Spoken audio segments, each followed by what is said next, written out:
Hello and welcome to Dani Golden's podcast, starring the lovely and talented licensed marriage family therapist Heidi Bacani. Hi, Dani. Good to be here again for take 3 with you. Yes.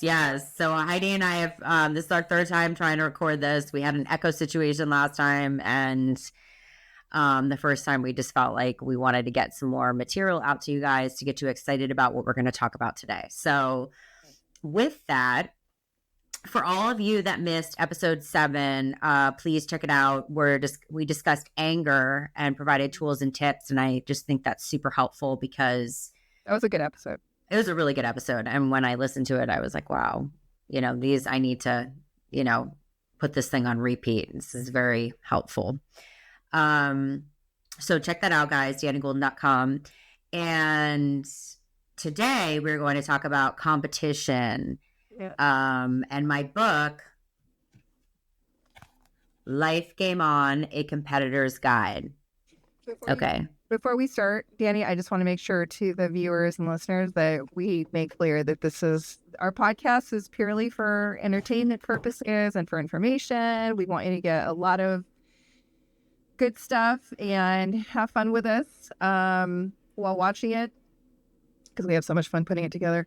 And it's not for the purpose of replacing actual talk therapy. If y'all are interested in doing that, please go find someone to work with. But enjoy us in the meantime while you're looking for someone. Perfectly said. Yes.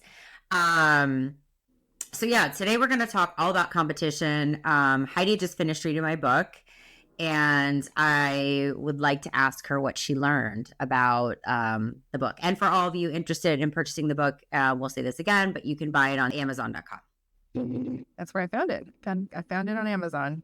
Yeah. So, there was so many takeaways for me when I read your book. I enjoyed it. I think I read it in an afternoon, and very easy, very fun to read.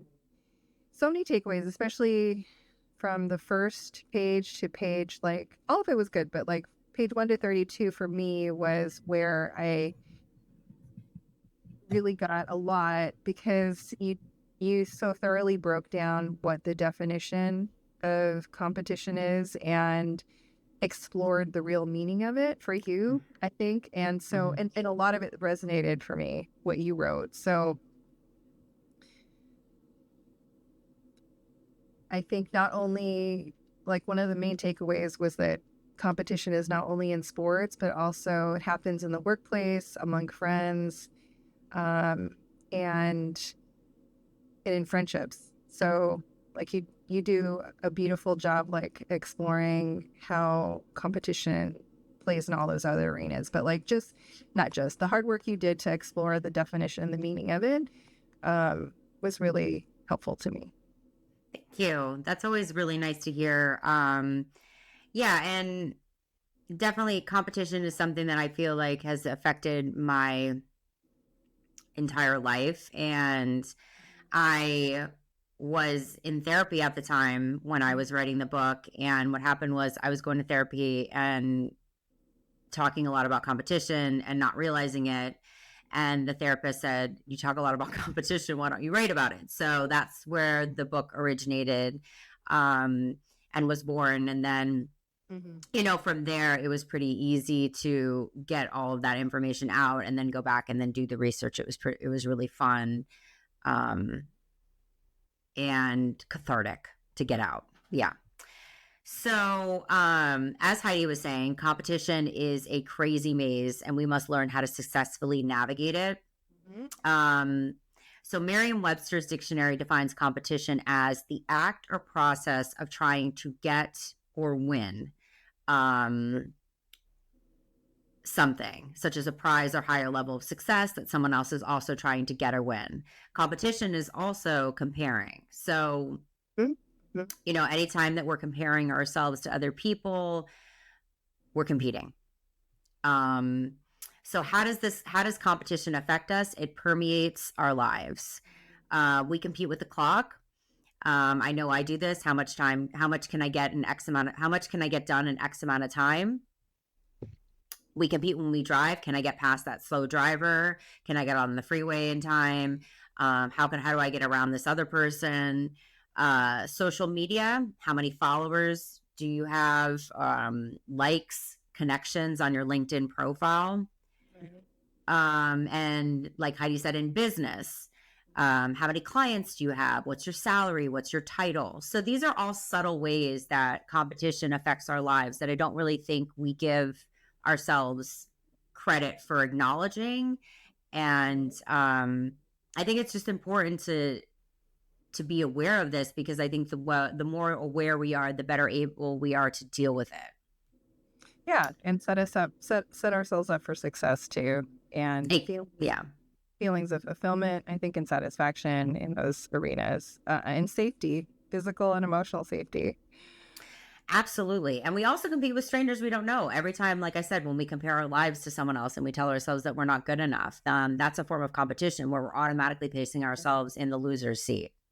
And, that's unfortunate. So like Heidi said, that's not, that does a disservice to ourselves, and it doesn't allow us to thrive and be our best versions of ourselves. And to truly gain a competitive edge, which is what this book is about, it's really about mastering how you deal with competition in all these different areas of your life and what that looks like. Okay. Yeah. You go into all that a lot. In yes. The book, there's a lot in there. For anyone who's like, I don't like reading, it's a very short read. It's definitely meant to be a guide, and you can reference it over and over again, highlight, put, little markers in the pages. So check it out. We find ourselves mindlessly competing with others and exhausting ourselves, wasting our time and depleting our resources. Managing how we compete can help us save a lot of time, energy, and those valuable inner resources. Mm-hmm. It can also afford us a competitive edge in life. So that's the importance of this book, and just about being able to master our competitive edge and how we compete in the world.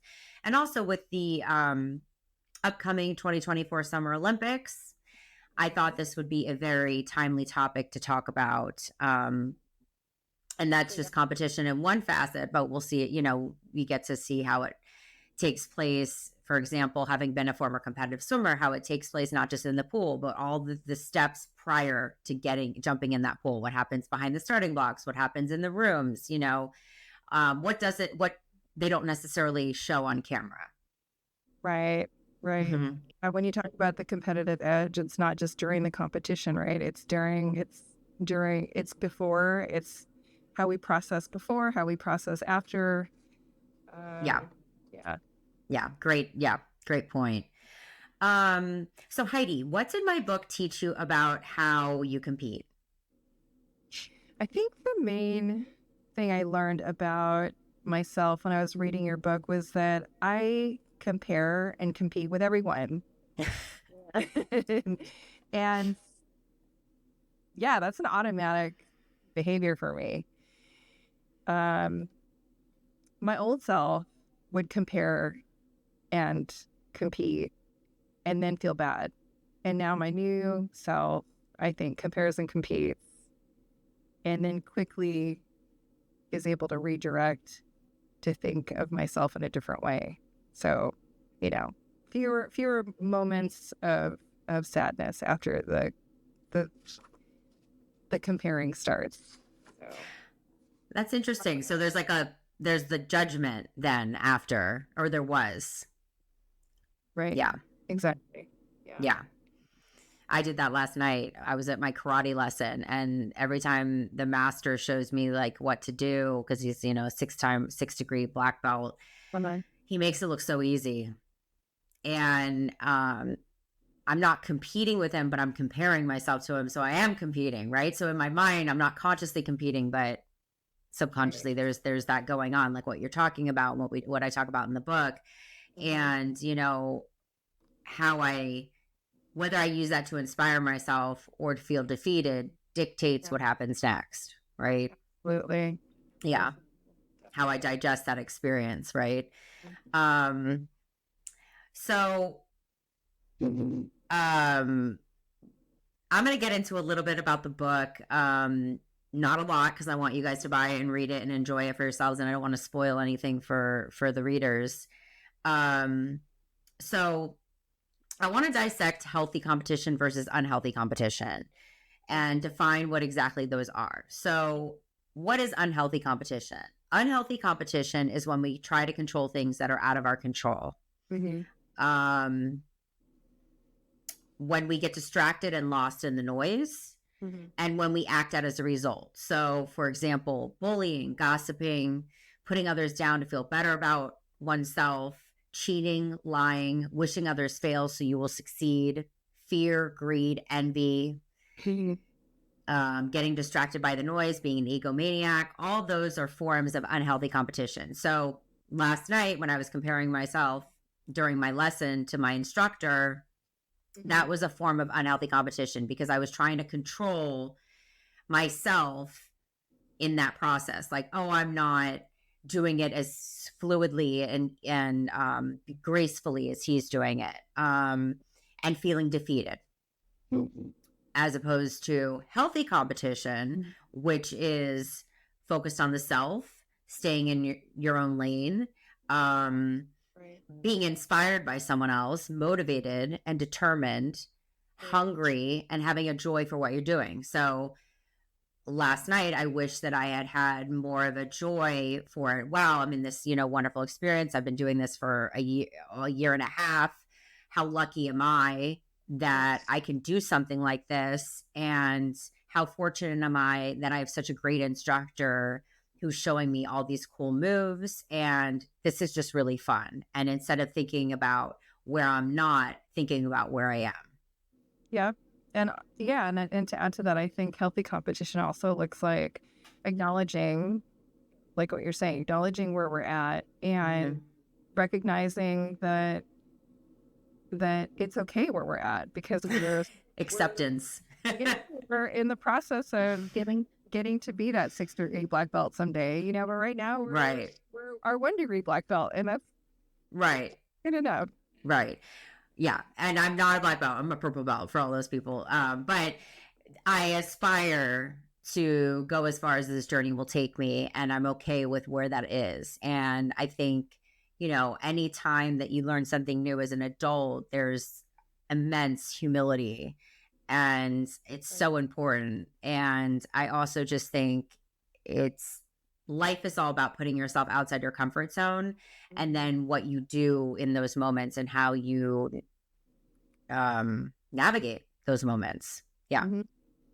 So, even though I wrote this book, I still have my moments where I'm like, fall into bad habits and things like that.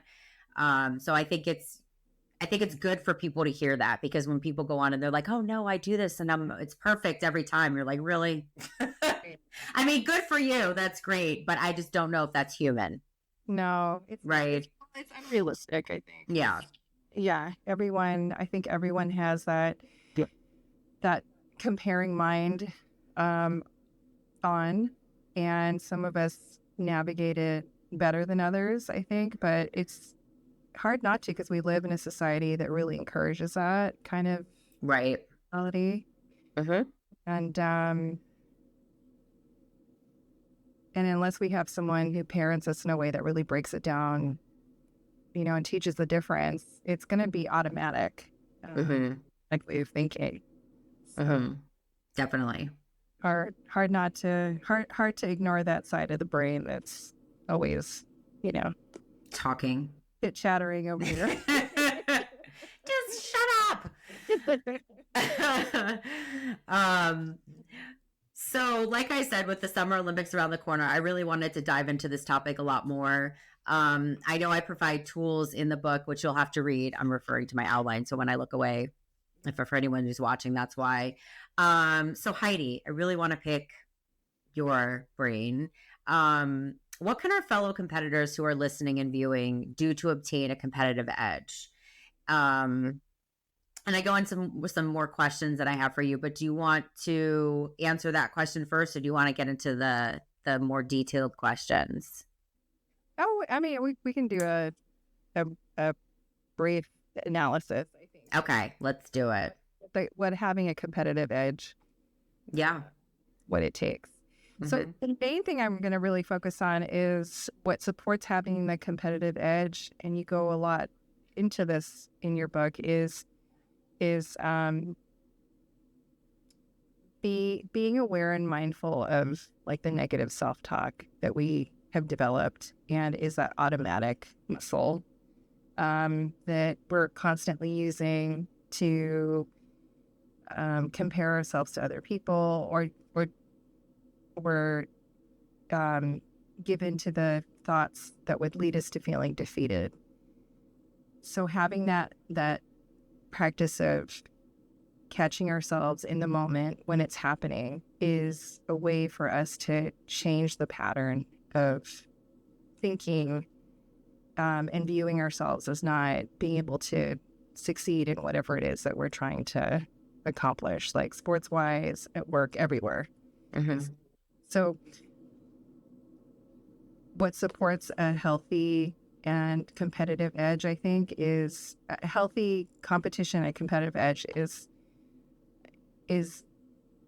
having a way of checking in with ourselves and being aware and mindful of the negative self-talk. I'll just use that as like the main thing to focus on to help us with those two goals. Okay. I love that. How does one maintain a healthy competitive state? So in the moment when we notice that we're having the negative self-talk happening, or we're having feelings of like jealousy, feelings of judgment for ourselves, the first step to overcome that negative self-talk is to acknowledge it, that it's happening, and then redirect to identify what it is that we want. If we want to feel more emotionally regulated, then we try to like change our way of viewing ourselves, or our way of seeing ourselves in that moment, from being all bad to like good, not perfect, but like good enough, or good where we're at. So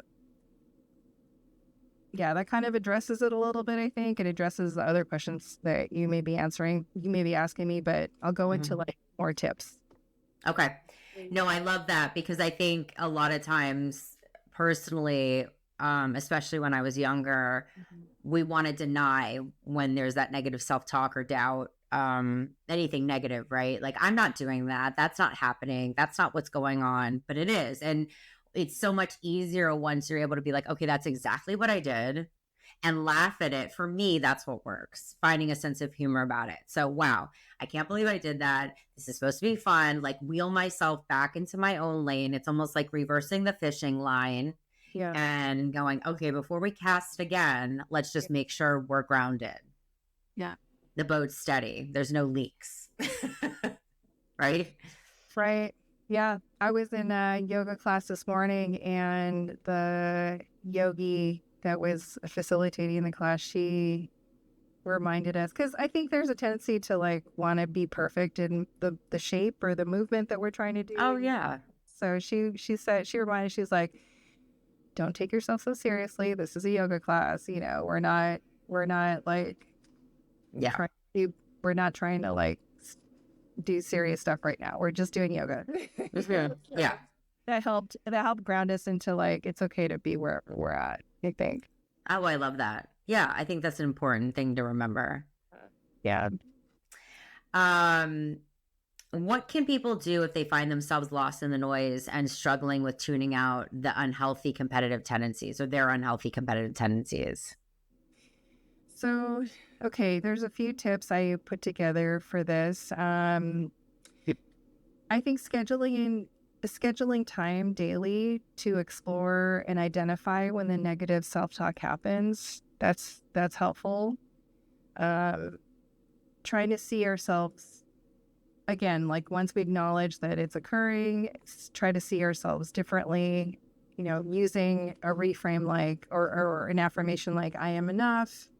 I am allowed to be wherever my body is at. Um, like I'm allowed to be wherever I am in my development as a competitive swimmer, as a yogi, as a person, an athlete, etc. Mm-hmm. Um, and then also try to perform a different movement. So like when it comes to like swimming, for example, I'm imagining you like doing your butterfly. I love my butterfly. And you try to move your arm a certain way. You know, for like me in yoga, like I try to like bend a little bit deeper. Like trying to do a different movement in some way will create change towards that vision that we have for ourselves, you know, of being better at this, or helping us to get stronger in our body in some way. So, yeah. And then, like, the third thing I thought of that might be helpful, and you talk about this in your book too. This is where you inspired me to talk about this. Is, take risks and go outside my comfort zone, to change my perception of myself. Like making that movement, you know, doing it differently, trying to change it up a little bit or do something that I wasn't willing to do before. Like for me, it's like using a weight in the first 30 minutes of class. Like that's me going outside my comfort zone. And you talk about this in preparation for your swimming too. That really helps us change our perception and our confidence about ourselves. And that actually proves to ourselves that we can do it differently the next time, like be better the next time, because we've now developed this like new muscle memory for like taking it up to a different level. Does that make sense? And we're also creating new synapses in our brain to help us believe that it can happen for the next time also. Like we can do it differently. We can do it better the next time. Yeah, no, I love that. I was thinking when you were talking about all that, it's this hyper awareness and situational awareness where you could, for example, if you're using the stretch in yoga or in me swimming butterfly or any stroke, it's, you know, where's my arm placement? Where's the power coming from? Am I pulling more water when my arm is like this? Do I feel more fluid through the water? And in those moments, there's this joy that pops up because you're like, oh, you know, and I think it's because everything else is blocked out and you're just where you need to be in that moment. And it's a totally different state of being. Yeah. Yeah. Which I think is wonderful. Yeah. Those are great. Anything else to add before I get to the next question? No, I think those were my three tips to help us all get that competitive edge that we're looking for. No, I love those. So those are some any additional tools or tips for the audience as it relates to being the healthy competitor, because obviously we want to encourage healthy competition. You know, Dani, you go over so much of it, and when I like recap would look for you seriously, but no, I know all your suggestions in your book are things that I use in my practice I suggest to people when they ask for the suggestion. so no, I think I'm just gonna like stick with those three things, and then shameless plug for you again. Like I hope people, you know, read your book so that they can find out more about what really helps. Well, I really appreciate that. That means a lot, especially coming from you. So thank you. Well, okay, I'll get to the next part. Before reading this book, did you think of yourself as a competitive person? And do you think of yourself as more competitive person after reading this book? Yes and yes. I mean, I think of myself as a competitive person. After reading the book, I think I still see myself as a competitive person. I still have the automatic thoughts to compare myself to other people. And I think I learned that I am developing this this ability to like be healthier in my competitiveness, but that took many, many, many years. So it was satisfying to see like, okay, I'm on the right track. Going in the right direction with it. It's okay to be competitive if it's this more healthy state of competitiveness that I now found. Yeah, and that's a great distinction. So, when I first wrote this book, I actually had the privilege of being able to tour different junior high schools and talk to many students about that. And one of the things I started out with when I was talking about competition is, how many people of you feel like being a competitive person is a bad thing, and how many of you feel like being, and there is a stigma like, oh, they're so competitive, they're so intense, they're so this. Well, I would say that's not a bad thing if it's positive, right? If they're a healthy competitor, how admirable, how courageous, how positive, and how inspiring. If they're an unhealthy competitor, yeah, that's definitely not a good thing. But, steer clear of those people if you can, and just acknowledge that they are who they are and you can't change them, and that is what it is. But yeah, I think I had a very difficult time dealing with being competitive or acknowledging that I'm a competitive person. And what I realize is it's not that I like competing with other people. I really compete with myself. So that's a difference. Right. That's a huge difference. So when I get in the pool or I'm in the dojo, it's me against me. And in life, it's me against me, because to be honest, I can't dictate how anyone else performs, and I want everyone else to do their best. I certainly don't want to win if anyone else is performing poorly, but I definitely want to get out there and be the best performer I can be and do the best that I can do. And that's irrelevant of what anyone else does. Right. So, yeah. Okay. Would you say you are more a healthy or unhealthy competitor? I like to think I'm definitely, I would like to think I'm a healthy competitor now, for sure. I mean, yeah. I mean, when I was looking at these questions, I was picturing my younger self to who I am today, and it wasn't so nice to me. I wasn't so kind. I'm definitely much kinder now, which I'm grateful to be in this place. Yeah. So healthy. I'm going to say healthy. Yeah, I know that feeling. Yeah, definitely. Knowing what you know now, would you change anything about yourself and how you approach competition? I can appreciate that it took me being unhealthy to being in a healthy state today. So no, I really wouldn't change anything. I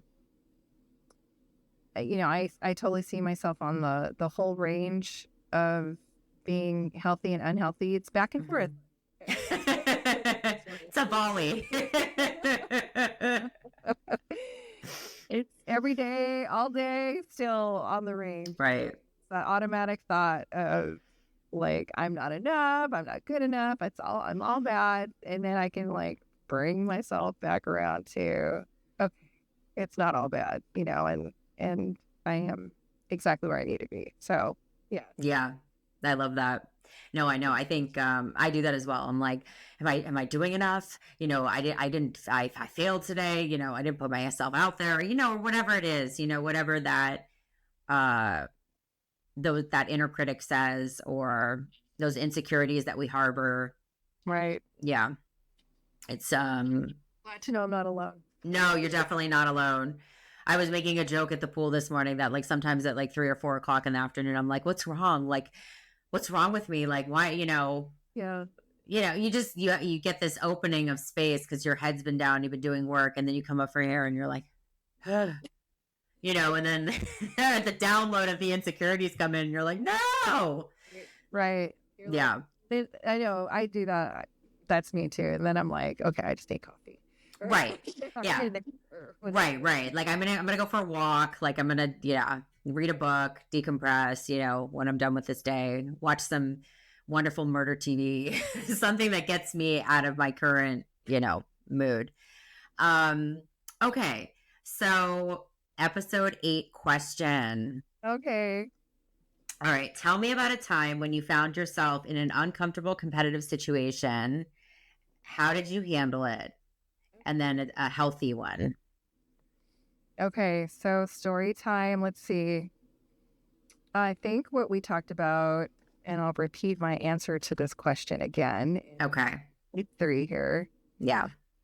I think it's not a specific story. It's a more general story of how much I struggled with my perfect self, like comparing my perfect self to my real self. And where that showed up mostly was like disordered eating. Like if I didn't eat exactly what I had planned out to eat that day, then, everything was like, I didn't deserve fill in the blanks. I didn't deserve A, B, or C. Right. Mostly to be kind to myself is what it came down to. And it also showed up on the scale, like all the judgment around like what showed up on the scale, the number, and then also like if my form wasn't perfect or the weight that I used in the gym wasn't exactly what I had envisioned for myself that day, like all those areas that it would show up, I really struggled to change all of that thinking around it. And, until I learned to like really accept that I deserve regardless, like deserve the kindness regardless, I think that just was, part of my identity for the longest time. But many, many, many years later, after like therapy, individual therapy, group therapy, Overeaters Anonymous meetings, I started to redefine a more healthy relationship with myself, and in turn learn to be still compare, but again, like be able to like rein it in and redirect myself to think of myself differently, or view the weight, the number on the scale differently, or the amount of food on the plate differently. So yeah, it's a more general story of like body dysmorphia, disordered eating, that kind of stuff that I really like where the competition really showed up in my life in an unhealthy way. Yeah, no, and I want to thank you very much for sharing. That's very helpful and relatable. And I've found myself doing that before too when I wanted to I love snacks. Mm-hmm. I'm a snacker. And that can get out of control. And I don't necessarily see it on the scale because I don't get on the scale all the time, but I get in a swimsuit often and I can see it and I can feel it. And there are definitely times where I'm like, okay, I'm going to eat really healthy. And then all day I'll eat super healthy. And at nighttime, it's like the wheels came off the bus and it's like everything that's not nailed down is going into my mouth. And there is zero regrets at the moment, but it is feeding this, like, I'm not good enough. Like I don't just, like I'm a failure. And there are these horrible thoughts and these messages that I'm saying to myself. And I don't think a lot of people talk about that. I mean, I think they do, but they don't. You know what I mean? It definitely could use some airtime. And for me,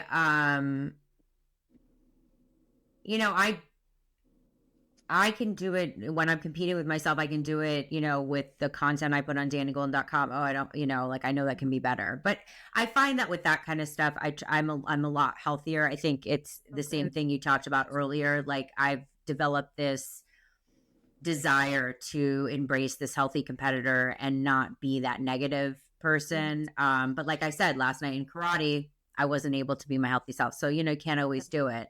And when I came home, I was like, I just wanted to crawl into bed and just, like I said, watch murder TV and just, Yeah. put on a TV show and just not think about it, right? And wake up to a new day. So, I think it's important for the viewers and the listeners to know that, every day is an opportunity to start all over and be the best version of yourself. And that's a blessing. And it's okay if yesterday or today isn't the greatest day, but at least I'm sure there are great parts of the day. And that's what I noticed. There's always wonderful parts in each day. And so I try to take those if I'm going to compete with my days and look at, like, was today a good day? Because that's a form of comparison.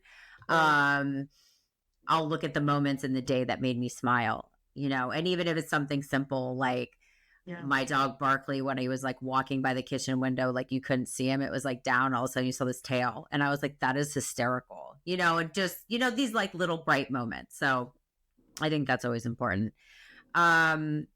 Anything else you want to add before we get to the PSA and books? I do want to invite the audience to share their competition. So wonderful. Story. Yes. And I think, this is a safe place to be vulnerable. Because Dani and I will support you in your quest, in your dream to be whoever it is that you want to be. So yeah. Good to I love that. Yeah, absolutely. Please share.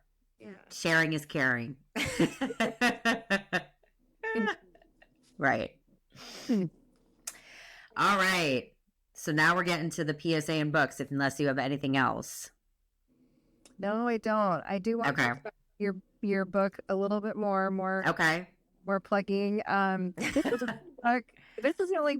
I'm sure there's some, but I really think this was a good read for therapists. Even like I think this is a good for anyone seeing clients that are competitive athletes or like struggling with this issue. I think this is a helpful book. It's an easy, like you said, it's an easy read, and it's a lot of the fact that you're a competitive swimmer. I think really helps with the insights that most people, would typically have when it comes to competition. So I'm only going to say it's your book, really, that is worth. I'm just kidding. Is what I'm going to suggest. Well, I very much appreciate that, because I, I really wrote this book for my younger self. There's always that, if I could go back in time and Monday morning quarterback the situation and know then what what I know now. So it's really intended to be that guidebook and to really get into the details and use a lot of examples from my own life to explain to the readers, so they can reflect on their own lives and use it as a guide. So I appreciate that. Yeah, very helpful. Good. That was the intention.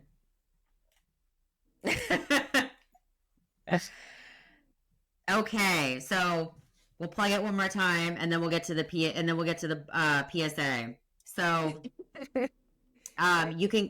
you can go on DaniGolden.com and then click on the link. It'll take you to Amazon to buy the book. I said earlier you can buy it on DaniGolden.com, but you'll just get access to it. And then, is it in view? Okay. And then, but yeah, just go to Amazon, type in Dani Golden or Life Game On, and it should come up. So hope you enjoy it. Okay, time for PSA.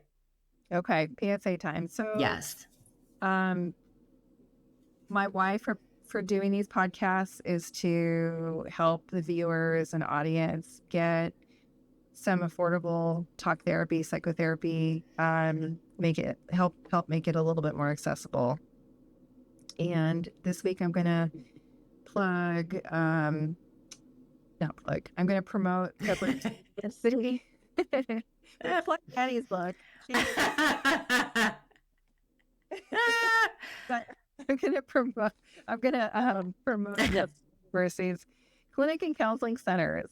So Pepperdine University has a graduate program in education psychology, and they have 3 clinics out in the community that are low fee, therapy clinics. One is their West LA clinic, and the phone number there is 310-568-5752, 310-568-5752. They have a clinic in Orange County. The phone number there is 949-223-2570, 949-223-2570. And they also have a telehealth clinic. So you don't see anyone in person there, right? It's all like phone or video.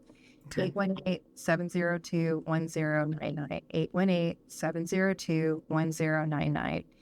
And the services are provided by interns. And keep in mind, you're not just getting the intern, you're also getting full staff of master's and doctorate level psychologists who are supervising these master's and doctoral level interns. So it's like you're getting, for the price of one person, you're getting probably like maybe 5-10 people. Wow. And all their feedback for this intern.